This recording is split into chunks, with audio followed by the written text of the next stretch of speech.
And then when the Obamas were in the White House, because they're from Chicago, Right. they dyed the fountains green. Oh, that's nice. And then the Trump administration kept it up.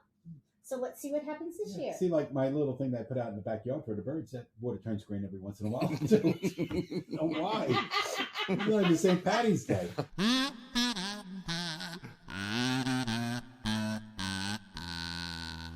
Gdayall, and welcome to episode 24. In exactly 7 days, it will be St. Patrick's Day. Good morning, Phil. Good morning, Barbara. How are you today? Oh, we're not going to do this the whole show, Oh, are we? yes, we are. My lovely. I've got my leprechaun next to me. So what's better, New York, Boston, or Chicago for St. Paddy's Day? Well, I could only talk about New York. Okay. Okay, Chicago, I know they paint the river green. They do? It's about all I know about Chicago. Boston, I don't care about. I always just think of the Departed. I think there might be a few fights in Boston on St. Patrick's There's Day. fights everywhere. And it doesn't even have to be an Irish wedding. I was looking up there was a website where you could see if your relatives showed up during the potato famine to the U.S. So I put in our names. So I put in, the Keenan family, right? There were 2,688 Keenans that came to the U.S. Wow. And then we thought, I wonder about Bertinos. I don't think so. No. There were 378 Bertinos came over from Ireland. From Ireland? the old Bertinos. The Irish Bertina. The Irish branch of the family. I knew there was a little bit of Irish in me. I think that's the thing about St. Patrick's Day. Everybody's Irish. That's exactly right. At least Irish for today. Wearing of the green. Green and lots of green things to drink and eat. And puke. And green. Puke. Yeah. And, we love a party. Yeah. That's part of it. So we're going to be looking at this it's really an immigrants holiday, which we'll talk about in a way, which is a true American holiday. Exactly, because we celebrate everything.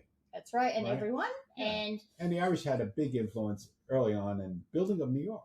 Or probably Boston also, and Chicago. Yep. And then they became the police. That's exactly right. The whole thing with the Irish cop. Yep.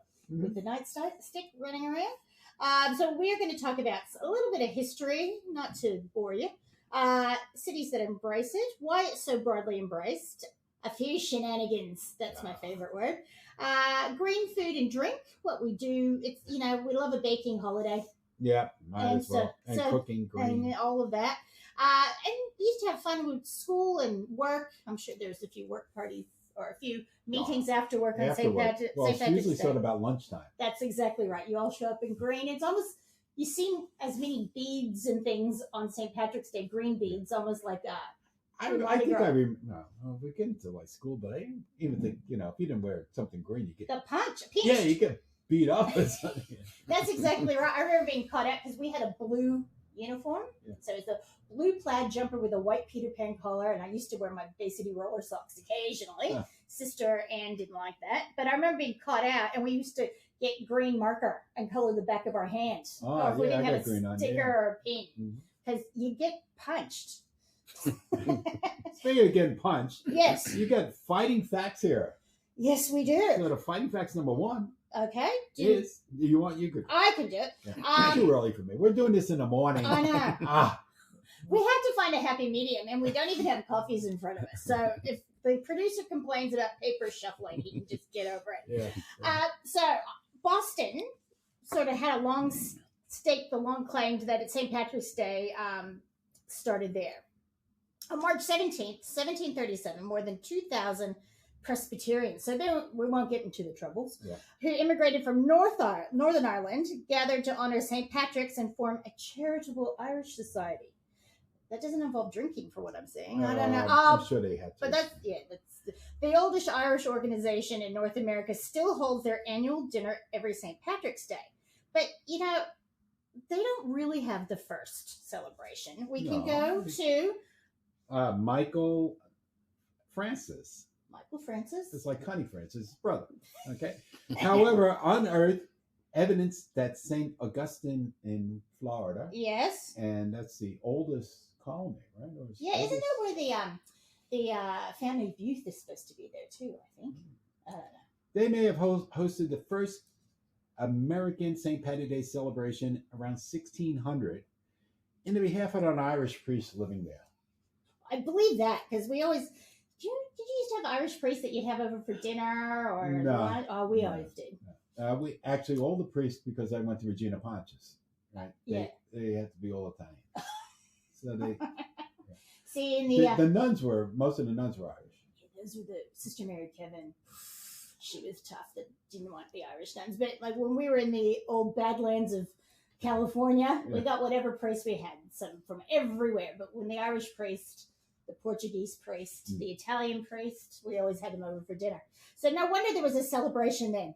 Yes. And after that, there was a big celebration. So New York is actually, they try to claim the first celebration as well, because there was a big parade with immigrants in that year. But I think Florida probably wins it because that's pre-America, 1600. We're still the colonies at that point. Yeah, but they did have the Irish priests, and they wanted to be blessed. So that's blessed. Well, blessed with a little bit of whiskey, maybe could be. I don't know. Yeah, and you can't go. The other thing, you can't go to St. Patty's Day without somebody yelling out, "Erin, go bride."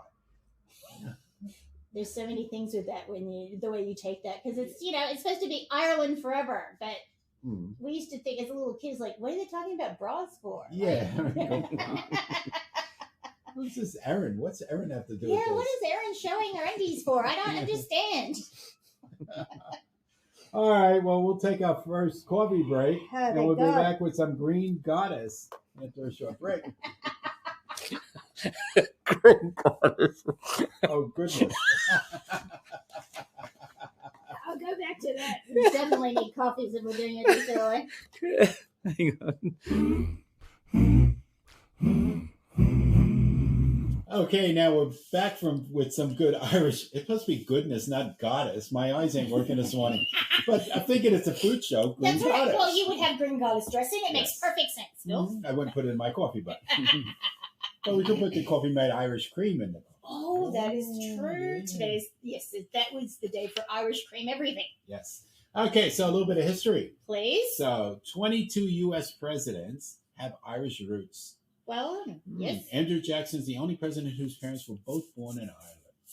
Well, we are... And that's why he's only $20 bill. Probably. Now, and 9 signatories of the Declaration of Independence were either Irish immigrants or descended from Irish immigrants.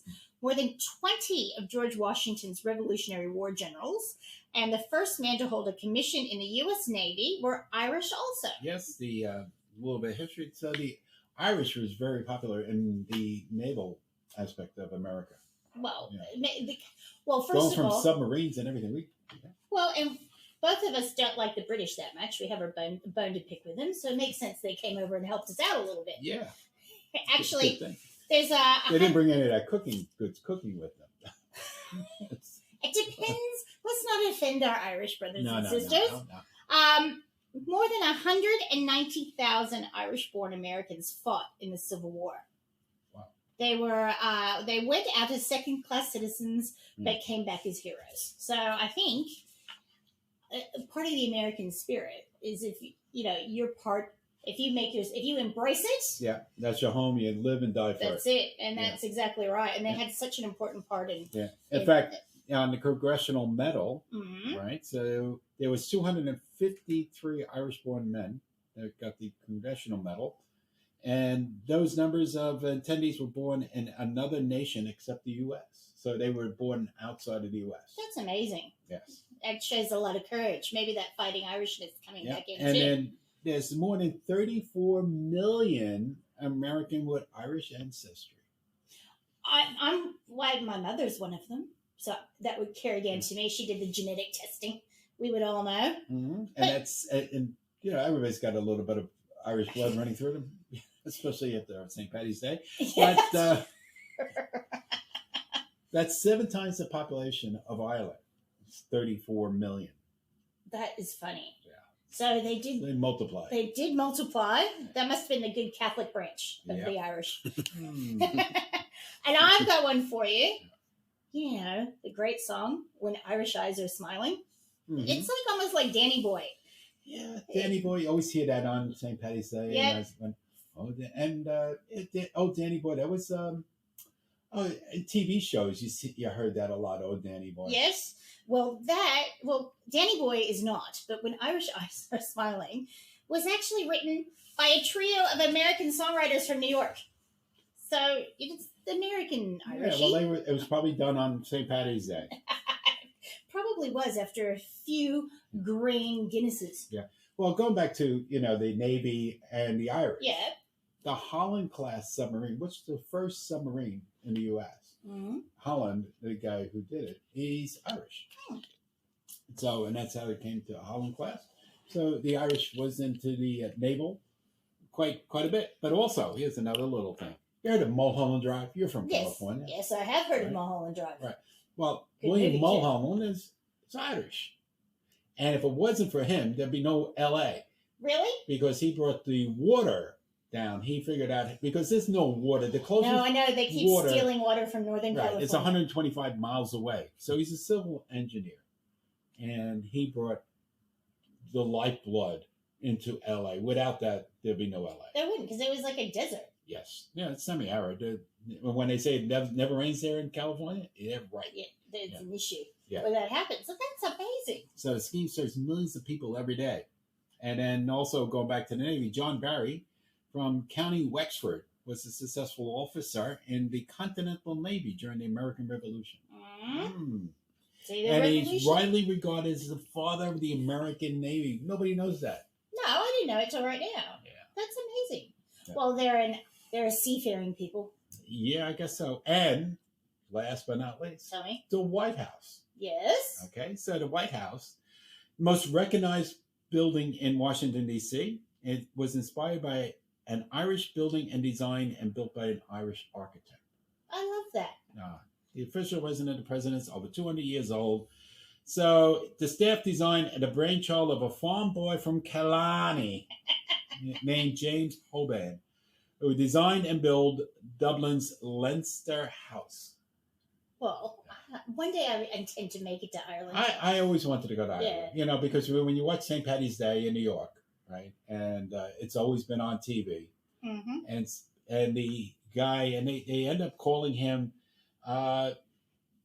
Captain Jack McCarthy. Because we call him Captain Jack because when it wasn't St. Paddy's Day, he was the guy that was on the Popeye show. So he did the Popeye show. So it was Captain Jack. So he came out with a little, naval outfit, had the 3 bells, bing, bing, bing. He says, and that means at 6 o'clock in naval terms or whatever it was, the time that it was on. So we got a little bit of history there. But he hosted the St. Paddy's Day thing for 41 years. Oh, geez. So he would be like the face of it. Yeah, so he's one of the notable Irish from New York. And he was on Channel 11, WPIX. Anybody knows that station? Still around? Is it? Yeah, so... I only know my San Francisco ones. I'm sure, I know there's Irish bars and pubs in San Francisco. But we never really... Actually, we need to talk about your Irish coffee recipe later on. Yes. Because we need to put that in.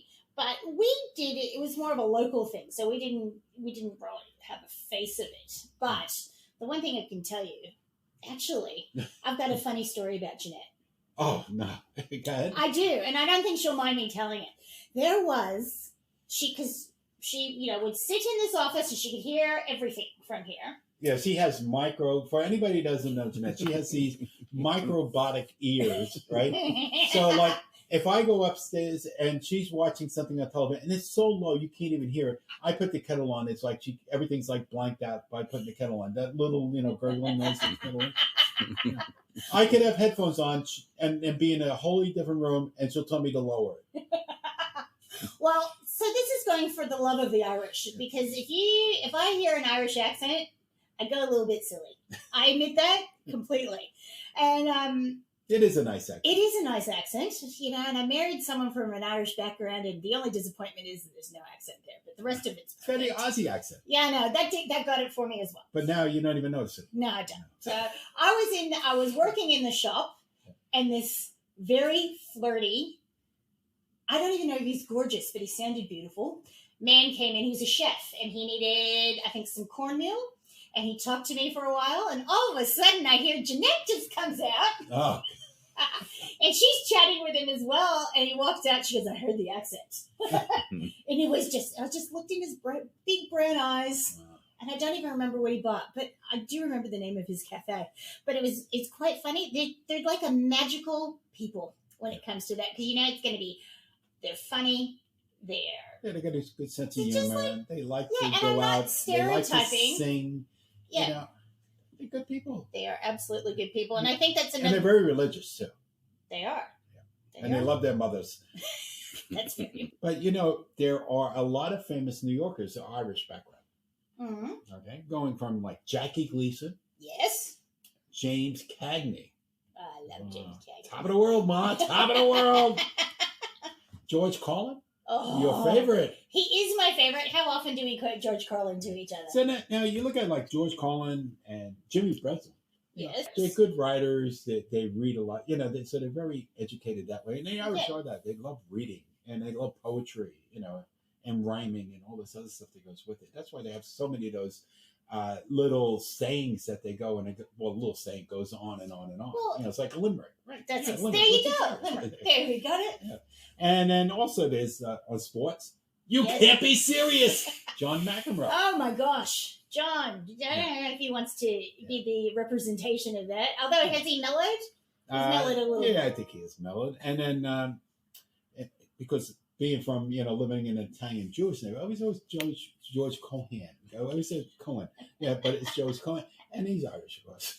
And he did a lot of very patriotic songs. Yes, I'm a Yankee Doodle Dandy, as we were talking about before. And mixed it up with James Cagney. Oh yes, I can see him in the little. Mm-hmm. Yeah, so we had all those famous New Yorkers, and there's loads more of them. Oh yeah, everyone seems to be, like we said, a little bit Irish. Yes. Marina Hara, and you can just pull names out of a hat, but they're the fabric of sort of early America. George Clooney, that's Irish. Now we need to talk about some parades. I was watching a few clips from some the other day, and you got the step dancers, and then you got the cops coming out, and then you have the high school. And you look at them; they're all very scared with clashing the cymbals. Yeah, I always wonder about that because they looked all scared because none of the dancers moved their arms. Well, the funniest one, there was a horse troop. I think it was Place on Magic Place, and there was a guy who had the garbage can and the shovel behind them, and he was waving more than everyone else was. Yes, I remember that. Even going to Thanksgiving Day parade, my Uncle Joe, he always made after Santa Claus went by, we got to stay for the Department of Sanitation as they clean up. And my dad used to tell me, make sure where I would stand. Like near a garbage can because people couldn't get around me because he was a cop, so he used to, always on shoulders as a kid. And the food was always great at the parade.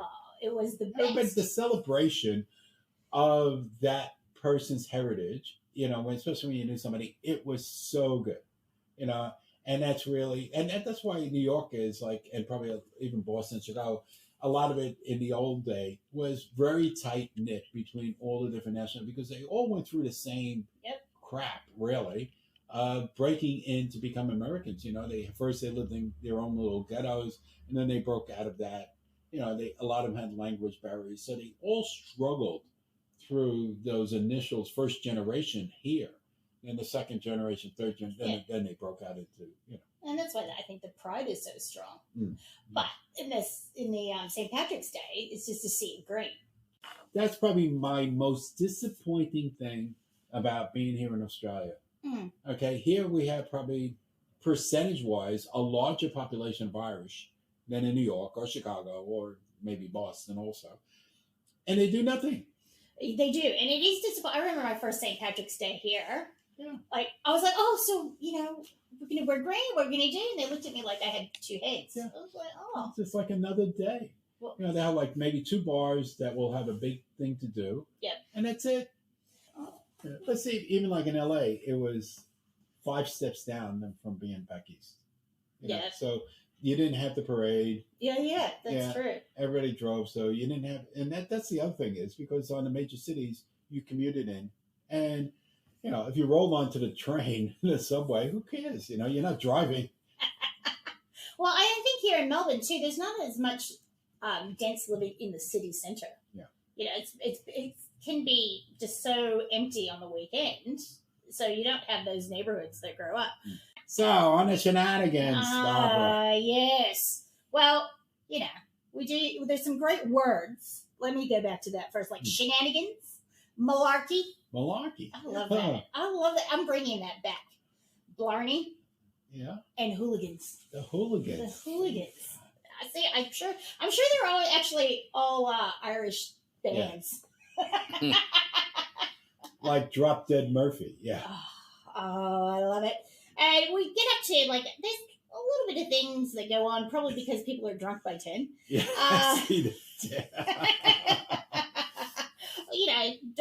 We've talked about dyeing the rivers green, but it's not just Chicago. San Antonio does it, Savannah, Indianapolis, Charlotte, and Tampa. Wow. And then when the Obamas were in the White House, because they're from Chicago, right, they dyed the fountains green. Oh, that's nice. And then the Trump administration kept it up. So let's see what happens this year. See, like my little thing that I put out in the backyard for the birds, that water turns green every once in a while. Why? It's like the St. Paddy's Day. Well, if you want to blame it on that, you can absolutely do it. But Americans, we just like to party and drink. That's any excuse. And if we can buy a T-shirt that's themed. And kiss me, I'm Irish, and kiss my Blondie Stone. You've seen those ones, right? Yes, I remember running away from a few people that had T-shirts going, kiss me, I'm Irish. And I was like, you had to be a little bit quick on your feet. Yeah, those are the same people walking around with a little the mistletoe on top of their heads. At Christmas, that's exactly right. Yeah. And I did work no teeth and bad breath. Yeah. And I did work at a car dealership, so there was a little bit of that sometimes. So moving on from shenanigans, the Irish have so many different expressions. Oh, tell me. May the road rise up and meet you, So may the sun shine warm on your face. It's so nice, May the wind always be at your back, right? Yes. And then they go, another one is, which I never heard, is, how's your crack? I think that's any crack? I think that is spelled C-R-A-I. Yeah, but it's pronounced crack. It is pronounced crack, which is a good time. Yes. It means, how are you? It typically responds, something is a good crack. Yeah. Then other short ones that I just jotted down. Here's to hell, and may they stay there, and may the stay there be as fun as getting there. Now that's a good one. I'm going to keep what butter and whiskey won't cure, there's no cure for it. I think we could throw bacon into that too. That's exactly right. May the saddest day of your future be no worse than the happiest day of your past. May you live to be 100 with one extra year to repent.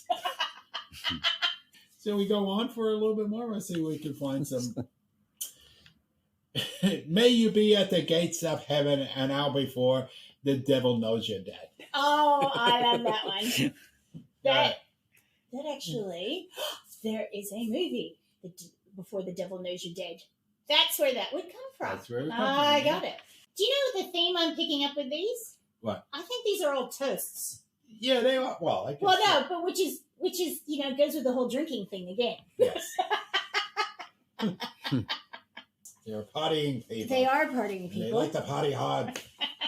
They do, and then we took that joy and marketed it to to Lucky Charms. That's exactly right.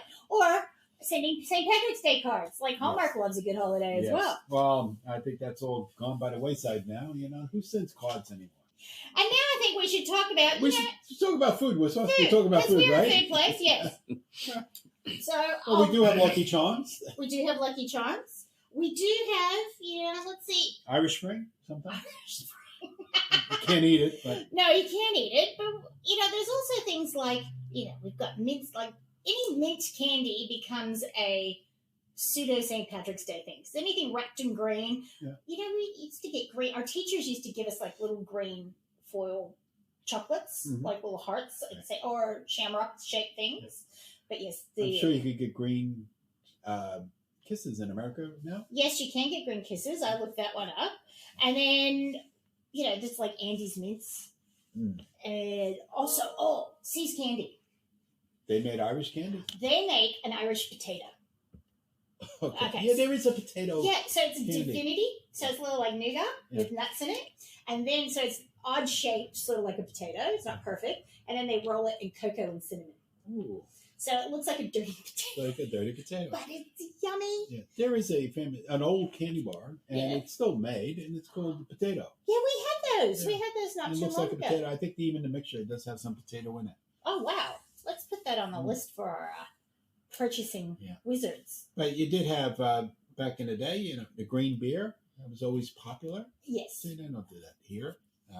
No, because they look at you a bit odd if you did it. Yeah, green sugar cookies. Yeah. Now, all the bakeries, like the week of before St. Patrick's Day, there's heaps of the sugar cookies, like ones with the green sugar on them, and then the frosted ones that might have green. And they're all shaped as shamrocks, right? There are shamrocks, or like you get little leprechaun heads sometimes. Yeah, we even, when I worked at Bagel, we even made green bagels. Oh, I've had a green bagel on St. Patrick's Day. How much food coloring? Actually, a lot of food coloring. That would be a good statistic. How much green food coloring is How much used? food coloring goes into dyed rivers? Well, it's not. It depends. There's different ways they do it. So Put I actually algae in read it? it. No, but the Chicago one, it actually goes out within 5 hours. The flow of the river would, Yeah, but it's made to dissipate, and I forgot which one. Savannah had a huge issue where theirs didn't work right. That's why they the green slime. It was like green for 2 weeks. It was an issue. Oh, how about Irish soda bread? Yes. We talked a little bit about it, but a good Irish soda bread is to die for. It is so good. My grandmother used to make it for us. Do you like it with currants in it? Do you like the sweetie or the savory? The sweetie. Yeah, I do too. Yeah, the sweetie. It's just like a loaf. So people who don't know about it, it's a dense spread, and it's usually just a round loaf, and it's good for dunking. That's right. I was going to go like it's the southern version of sopping it up with a biscuit. But I remember having the Irish soda bread, like again going with Joe Dorothy. Yeah. Can't think of the name of the place. It wasn't Rizzoli, but I can't think of the name of the bar. But it was a restaurant too, so we go there for lunch, and they served Irish soda bread, and again it was a sweet one, and it just went so well, like because you had it out on the table before everything came in, and you're eating that with your beer or your drink. But we didn't drink beer that much because he, being a good Irishman, yes, and a good alcoholic, we used to drink cranberry with vodka. Sea breeze. A sea breeze. Yes. Because he says when you get back to the office, they can't smell the alcohol on your back. Well, these are the things we had to worry about in these 70s and 80s to make sure, because there were long lunches then. And the cops would pull you over. Yeah. And then you got shepherd's pie. That's Irish, huh? That is. Because it's usually, well, I think the traditional shepherd's pie is lamb mince. So, or lamb, grand lamb. So that would be. And then, Irish stew. I like Irish stew, but if you don't get the right cut of meat, it's not as good. But I really quite like it. I have a daughter who's vegetarian for lamb because they're cute, so I can't cook that. But I can go back to it soon. Now, I have a story about what we, like as Americans, our quintessential St. Patrick's Day meal. And one year, my mother cooked all the meals at the same time. So in a week, I had Christmas, Thanksgiving, St. Patrick's Day, etc. So corned beef and cabbage. Well, a New York story. They couldn't, in Ireland, they don't have corned beef and cabbage. They have like a bacon, a ham. Yes. But the Irish immigrants in America couldn't get that, so they were able to get corned beef. So that's how it became. So it's another American twist. Oh, yes. Because I was looking at a lot of Irish recipes, and of course most of them with potato. And a lot of it was cabbage, potato, and bacon. Yes, it's like Kilkenny, isn't it? Where you chop it up and you put it all together. It's not like, and it's like a bacon that's cooked into it, so the bacon be soft and stuff and grizzly. Well, that's how it would be. Well, it would be, and that's so the Irish immigrants can get it. So they were able to get corned beef at the docks, like with ships coming back from China, were returning, and they had that on. They'd be like pickling it. Yeah, so that makes sense. So now it's become the everyone thinks that's Irish food, but yet it is really not. Well, it's American Irish. American Irish, yes. And now, and you can also, if anyone has get a look at Pinterest, you can make a little leprechaun hat. With Reese's. With Reese's. So you need like a thin mint. You need like a chocolate-covered mint cookie on the bottom. Then you turn over a Reese's mini cup. Yeah. And you can just stick that on with a bit of frosting. And then put a little gold around it, and it looks like a little leprechaun's hat. And if anyone wants to do that and bring them in, feel free. Okay. All right, now we got, you've been hinting at everybody from my Irish coffee recipe. Yes, please. Now, this is also I got from Captain Jack. So even though he did all the kid shows, but at St. Paddy's Day, he was the adult. So we can talk about alcohol and about his love of Ireland. So he used to say, when you make an Irish coffee, okay, you have the little stem glass with the little handle on it, the Irish coffee glass. So you put enough coffee in there. Okay, so you put your coffee, and I think it was coffee, Irish whiskey, and cream, basically. Yes. So you put enough whiskey in there to drink for yourself, enough whiskey for the coffee, and then enough whiskey for the cream.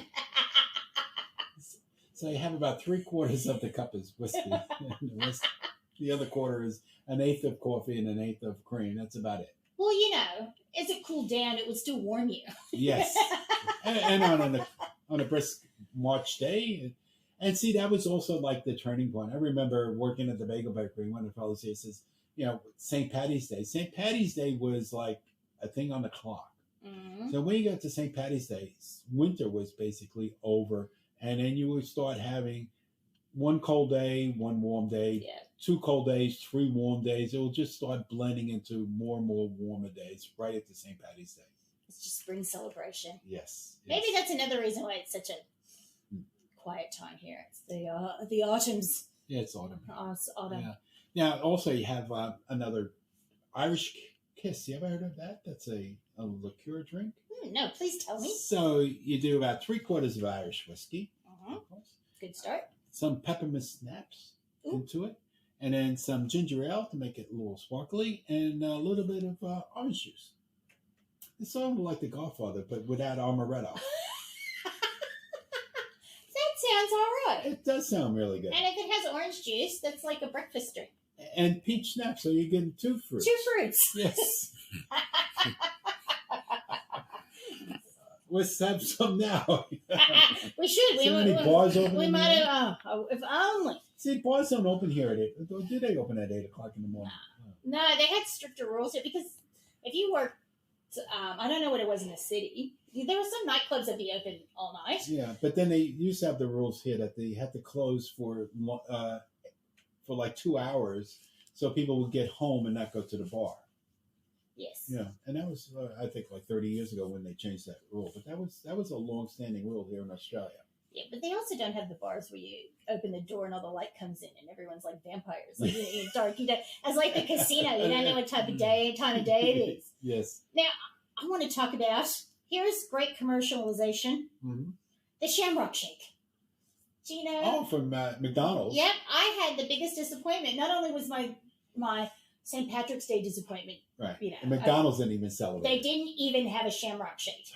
I was like, what? So it's like a minty, delicious once a year. And you know what? That's why you wanted it, even if you didn't like it, because it was out once a year. Yes. And you could get your Shamrock Shake. That was before the McDonald's used put limited menu items on all the time. Now they kind of change it once a month. Yeah. And there was like a couple times a year you got to have it. So it started in 1970. So I've spent my whole life having Shamrock Shakes. Having Shamrock Shakes and being very excited about it. Yeah. And Lucky Charms. I mean, that's Irish all the time, but they did a special edition. They do a special edition for St. Paddy's Day. And we do have a box somewhere that's empty. Yes, the and green box. We should pull it out. I know where it is. It's in the cupboard and put it out and put it on display. We should, but keep an eye on it. No, we'll put it behind the counter. And they do, and I'm sure there's other products that do green specials because we just do that. Yes. Yeah, it's almost as big as like when you do that, like any other holiday. Like you have Valentine's Day, the lots of pink and red and all that. Exactly. And when we go to culturally, like school and work, you go to the bank, there's shamrocks out. People are wearing green. You do all that. You go to work in green. Yeah. You have to wear something green. You do? I mean, at school, if you didn't wear something green, you get beat up. That's exactly right. Yeah. And we used to do, I remember the whole sort of week before St. Patrick's Day, we'd cut out shamrocks and I don't know, it's because like Sister Mary Kevin was Irish. When she wasn't smacking you in the back of the head or accidentally spitting at you when she spoke, you did. I had all these nuns all had the same thing. I had nuns like that too. Oh, I think it was cheap dentures. I think that might have been it. Now I'm going to jump in on this one because I have to sport. We have to talk about the Fighting Irish, Notre Dame. And if we do that, we have to mention the great, my favorite, Joe Montana. Joe Montana. That's a very Irish name. Well, he was part of the Fighting Irish, and I do have to, as Brendan's put, Super Bowl victories, we have to state 82, 85, 89, and 90. Well, then I could put Joe Willie Namath in there too, because he won the Super Bowl wearing green. Played for the Jets. Okay, now that's a stretch. What? A stretch? Notre Dame to Joe Montana? It's the same thing. Oh, what was that ad years ago where he had the rings, the Super Bowl rings? Everyone's having their Heisman trophies. Yeah. And he's like shaking his fingers with his Super Bowl rings on. God bless him. And Shane Lowry won the 2019 British Open. And if you want to see a great example of, Irish spirit and celebration, get on YouTube. And after he won it, he's singing the Fields of Athenry. Athenry is what it was. We were trying to figure out how it was pronounced because everyone's singing over the top of each other. Yeah. And they are just, everyone has their arms up, everyone's yelling. And it was just, even if you didn't like him, you'd have to like him for that because it was just beautiful. So I highly recommend you looking that up. Yep. Okay, so that wraps up this section. We'll be right back with our secret code. Awesome.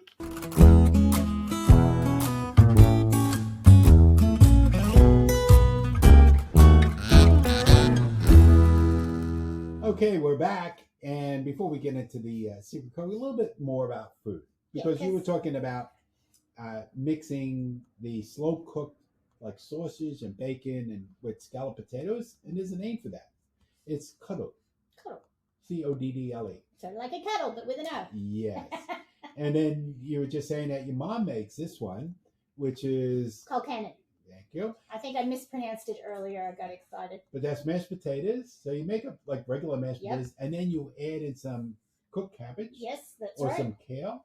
And then a little, and top it off, bacon bits on top. That's exactly. She braises the cabbage, so it's soft and crunchy. Yeah, and I think she does that in butter. She's about a stick of butter in her mashed potatoes, and then you add the bacon, so it's heaven. And then you put butter on once you serve it. Well, yeah, because you have to. Yes. And the last one is, you could say that one too because I can't pronounce it. It looks like it's cold kitty. Cold kilty. Cold kilty. So black and white pudding. So they eat a lot of pudding there for breakfast, but it's not like chocolate pudding. No, this is pudding. Black pudding is blood pudding. It's blood pudding. I love it too. Yes. And there's a few English butchers around. Yes. There's one famous one, John's over in Dandenong, and makes beautiful. Isn't it Rob? Rob? Rob the British butcher? Yeah, Rob. I thought it was John, Rob, whatever. It's the British butcher in Dandenong. Just Google that. You'll find it. He just makes great pork pies and pudding and stuff like that. Very authentic. It's a very popular place too. Yeah, it is. That's beautiful. And black pudding with a scallop on top of it. Oh. Now, do you say scallops or scallops? I say scallop. Because we're going to talk about that later too. We'll argue about that. Anyway. Enough, and they all begin with a C. So if you look it up, just look up what the Irish food starts with a C. And some will come up, I'm sure. Yes. So now our secret word, and of course it's St. Paddy's Day, so whatever we could do, it's shamrock. Perfect. Okay. Perfect. Just like think of Aer Lingus on the tail of the plane is a shamrock. That is true. And if you want to come down and visit us, you can find us at 73 Cochrane's Road, Moorabbin. Now, we have sort of varying hours during the week. So Monday through Thursdays, 10 to 5. Friday, it's 10 to 8. And Saturday 10 to 5 again, and Sunday 11 to 5. Yeah, we just changed the hours on Sundays. We so did. we extended the hours because everybody's just fighting to get here on Sundays because they have no sport and anything like that. That's they got to right. take the kids to on Saturdays. So we're happy to help you out. So Yes. you can have an extra hour in the shop. Yep. Mm-hmm. Sort of like spring ahead, fall back. You That's get the right. extra hours. It's like spring ahead. So if you want to comment on what we're talking about or make suggestions, just get us at podcasts@usafoods.com.au. That is right. And we'll be ready for you. Well, maybe not, but we will be. We'll do our best. Yes. Now, we will hear from our two favorite people in a little bit, but I had a lovely correspondence with one of our customers, Carol. Oh, Now, Carol. Carol, she is desperate for grape nuts because there's been a grape nut shortage. And we were going back and forth. I've put her on we have a great notify me list, so I've put her on that. So when they come in, all sizes. So she said, thanks, Barbara. I have been existing on porridge for breakfast. I've probably mentioned this before, but I've been eating grape nuts. She's Australian, by the way, since a child of 8 in the 1950s. I lived in a small country town in Victoria, and a neighbor of ours had sent away to the U.S. for some grape nuts, which would have been an experience way back then. He bought 6 packets, took one mouthful, and didn't like them, much like my husband. So he can't have it because why are you eating gravel? So I inherited them and couldn't get enough of them. I'd eat them when I got home from school, and even as a late night snack, they were so yummy. Then, of course, they ran out. Well, they weren't the magic pudding, were they? And Mom couldn't get me anymore. So when I moved to Canberra in 1964, I found one alternative supermarket there who stocked it. I went literally nuts as I could finally have my chosen breakfast food. But alas, it didn't last, as I was their only customer for it, it seems. I next found a grocery store in Perth that stocked them. A friend was visiting Perth at the time at my request. He visited several grocery stores till he found one that stocked them and brought back 6 packets, all he could fit in his case. But he forgot to write down the name of the shop and their address. So back to square one. Then I took a cruise with my husband, Trevor, and I ate all the grape nuts they put out for breakfast. No one else wanted any, I was told. Then, of course, along comes USA Foods, and as my brother lives nearby, he was able to post some to me until I was finally able to send away for grape nuts myself using the internet. Who says the internet isn't any use? Not me. It's my lifeline to feed my love of grape nuts. There you go. And she's quite lovely, and they are addictive. It's a certain sort of, I love them. And my mother also said that her father loved them, and she loved them, and she's become part of the grape nut shortage. Oh, yeah. Well, we know that grape nuts was one of the first ones by C.W. Post, the first cereals made in America. And a funny thing, probably about 7 or 8 years ago, in our local paper, the Herald Sun here, there's a section called the black and white. Right. And somebody said that, where do you get grape nuts? And then people replied, that we have them because they're extremely popular with the Brits because it's always been over in Britain. So yeah, it was marketed. And then some people asked for Grammy Bits. I think that might have been a similar cereal with an alternate name because I used to get people in the shop with that too. So I'm very happy we could help Carol. So I will give her, I'll reach out to her when they arrive back, and I will give my mom's feedback because it's involving grape nuts. She went to Podestos. Yeah. And they only had 2 boxes left on the shelf. And she grabbed them. She grabbed them both. She's become like the toilet paper people here. I might not need both boxes, but I'm getting them just in case I never see them again. And she also wanted to tell a story about Brendan. She'd never seen anyone eat so much cereal in her entire life at one go. So the first time she came to visit, we didn't have kids yet, just newly married, so we still shopped like our parents went away. So we had like Cocoa Pops and all that.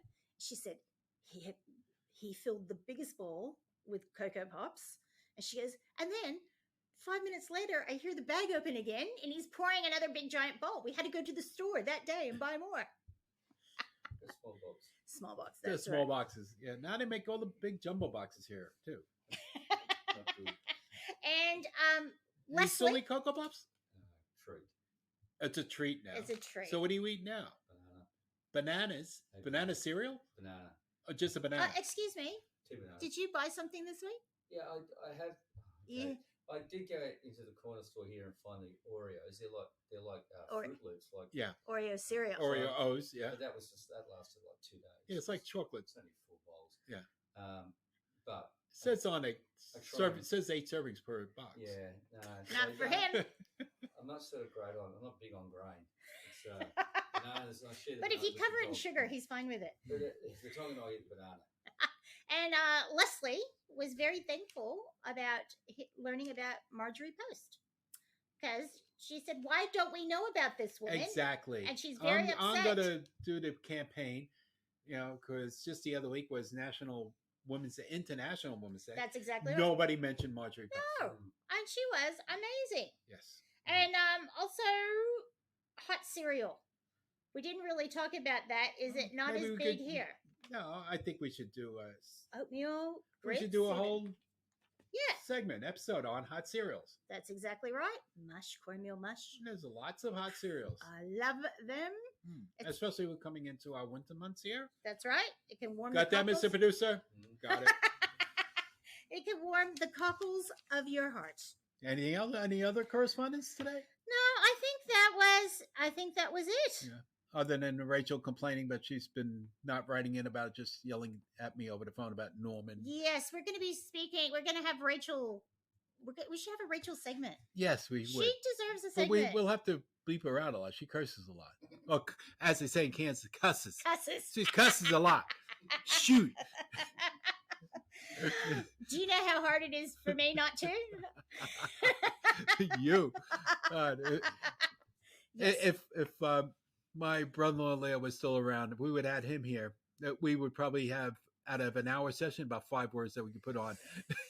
Yes, I can imagine. Yes. Yes, so that is all the feedback we have got this week. So now we're going to start off with our favorite part, Nat Nosh. Yum.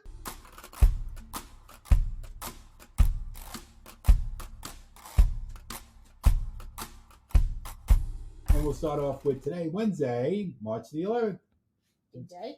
National Oatmeal Nut Waffles Day. Who would- paid off who? I know. Why would you put oatmeal and waffles? I could see nuts on it because I went to the Waffle House one time and I had waffles with pecans. Ooh, that and would be syrup, good. And that was really good. So maybe that's the nut for the waffles. Or maybe they use oatmeal or like oat flour to make the waffles. Why? I don't know. Just It's make the too waffles. dense. It's got to be light. Yeah, fluffy. I agree. And then tomorrow, March 12th, Yeah. which we need to say a happy birthday to our fearless producer. Oh, happy birthday. Happy birthday, Brendan Francis. How old are you now? 29? Yes, Mhm. that's it. That is exactly it. Oh, here And we you're go. 27. I am. Yes. National Baked Scallops Day. And you're going to say, Well, is it scalloped potatoes or scallops and scallops? I think it's from the sea. That from the sea. Yes, And that's a 'cause- scallop. And over here they say scallops. Yeah, that's a scallop. Yeah. And they put that orange thing on it. I think, what's that called? It's beard. It's It's a beard. So they It's de-beard them. disgusting. Even when you watch the cooking shows on TV, you know, with Gordon Ramsay, and he always has everything is his scallop dish. And they're you never see that pink stuff on it. No, because most places, like, You throw it away because the cat won't even eat it. okay, you might be taking it a bit too far with that one. All right, I'll but- try that. Next okay. time I buy something that has some of that crap on there, I'll give it to the cat and I'll see if he eats it. You have a fussy cat, though. I don't know if that Well, if counts. he's smart as well.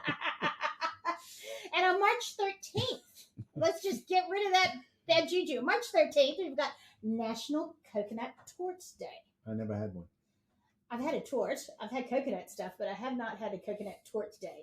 Now, did that come from Hawaii or who does coconut? Or Florida? Caribbean. Caribbean? Okay, so maybe, I don't know. Uh.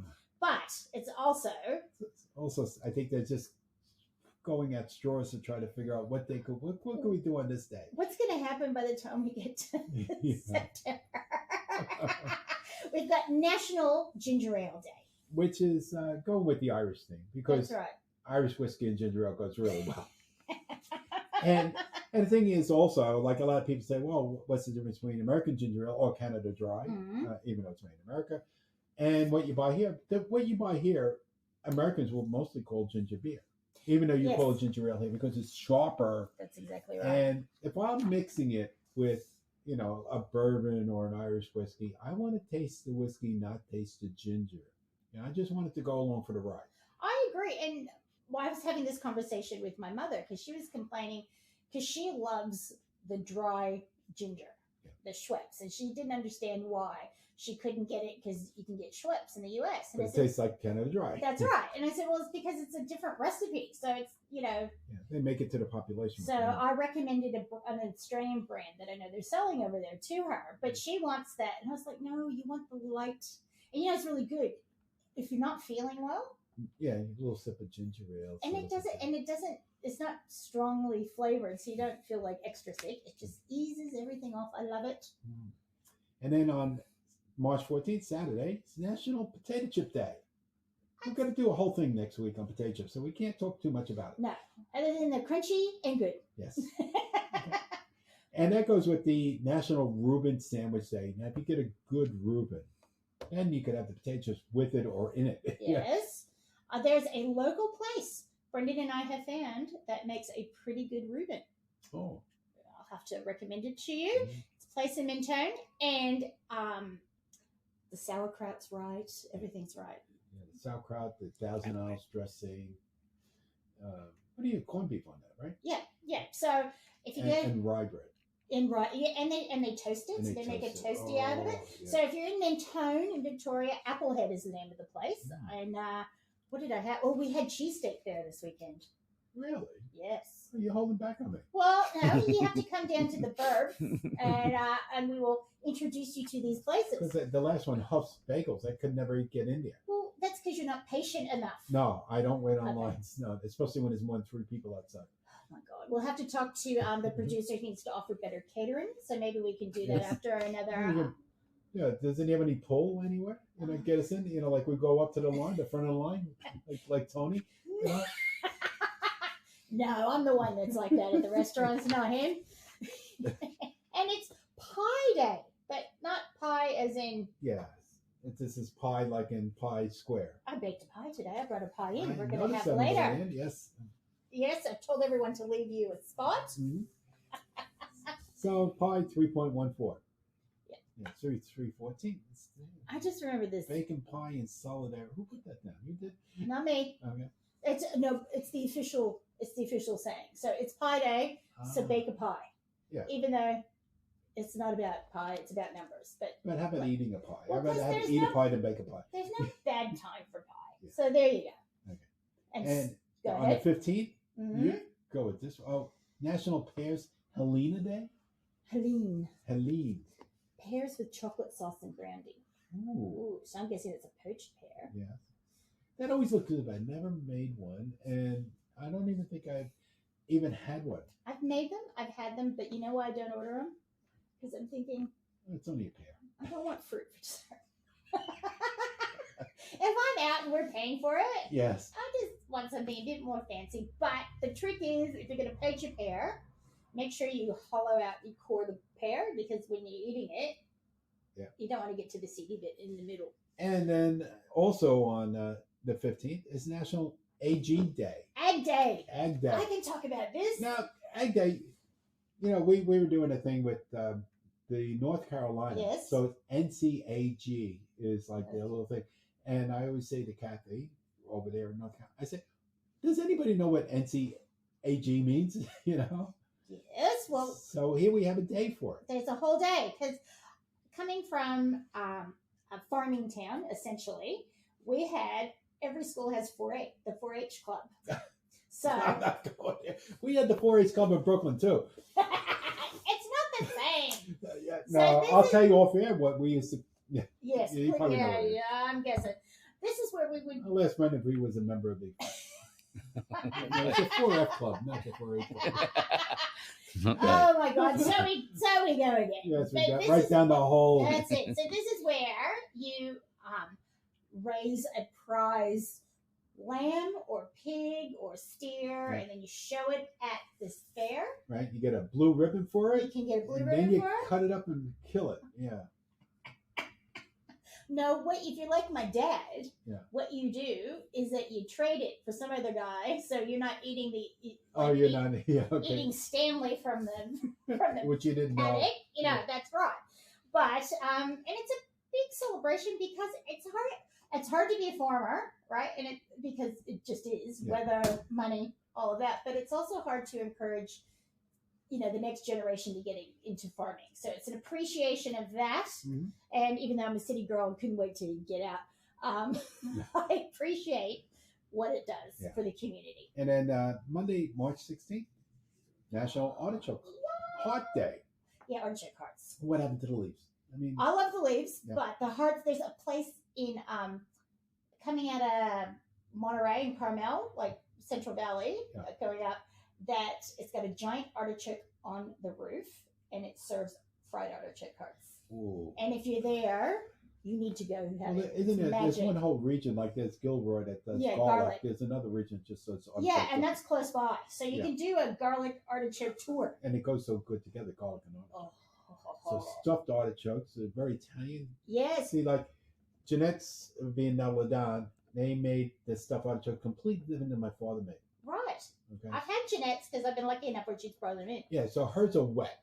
Yeah. So to speak, and a very bready filling with tomato sauce and maybe a little bit of sausage. Where my father's, they would steam the artichokes and then open them up and put flavored breadcrumbs and cheese and stuff into it and stuff that in and pour olive oil on and bake it. Ooh, yum. So it's a little bit crunchier and stuff. Yeah. But you have to pre-cook them. Otherwise, so they're soft. Yeah, they're soft. I will, because I come from the land of artichokes, I will often, if I see them at the store, I'll get two and just have two for lunch and steam them. And I dip the leaves in mayo or a vinaigrette, and then love it. There was a photo I saw last night, just doing some homework, and it was from Italy, I think probably like from Rome or somewhere, and they showed like one of the markets, and they had this display of artichokes. And what they did with the artichoke, they cut the top, but in a cylindrical type shape, and then on display, at the fruit store, looked just so fabulous. That would be beautiful. It's the other thing here, like you go to the market, and the fruit and veggies are just like, they open the box and throw them out. They pile them up. They're not displayed beautifully. They're not displayed nice. Even at the supermarket. The best place for that, go to Canada.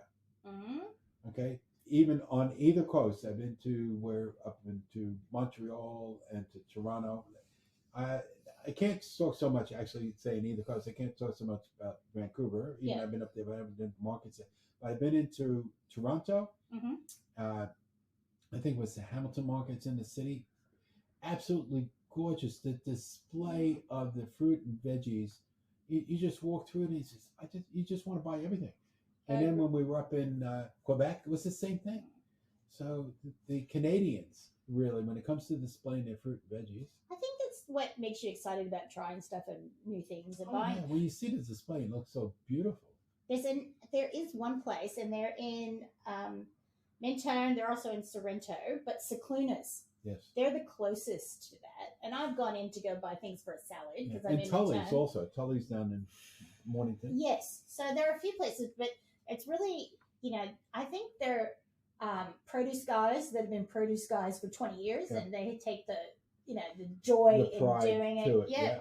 And sometimes I think the fruit and veggies are better at home, but I think it's just probably more like eating with your eyes, like when you walk in and pick things. It's harder to pick through it a bit. And remember when fruit and veggies used to come in that instead of cardboard, it was in like a wood. Yes, crate. That real thin crate wood with the metal on it. Yes, and then before that they had, or after that they had the wax boxes. Yeah. Well, that came after the wood.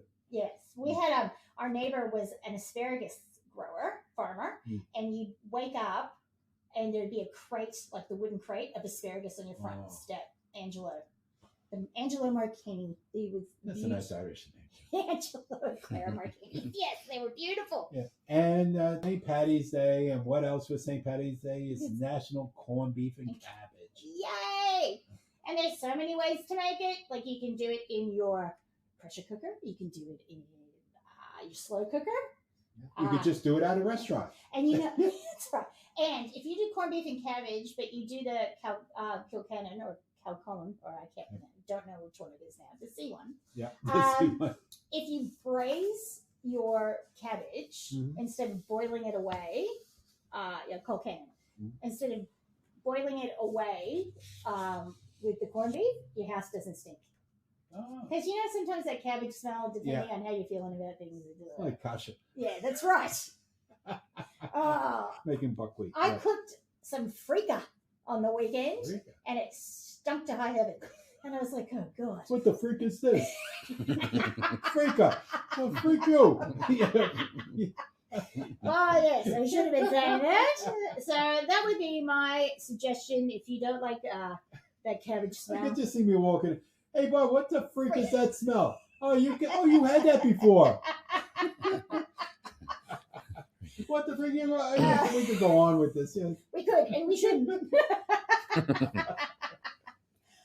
I think that is the way. Okay. We should end it for today. We should end it. And to quote my favorite, Dennis Miller, he's a Scottish American, but he's Gaelic, so we'll do it that way. And he used to end Weekend Update with, that's the news, and I'm out of here. Once you find a love like mine, you know that love is true. Understand, I'm just a man with a pork fat baby back blues. Yeah, understand, I'm still your man with a pork fat baby back blues.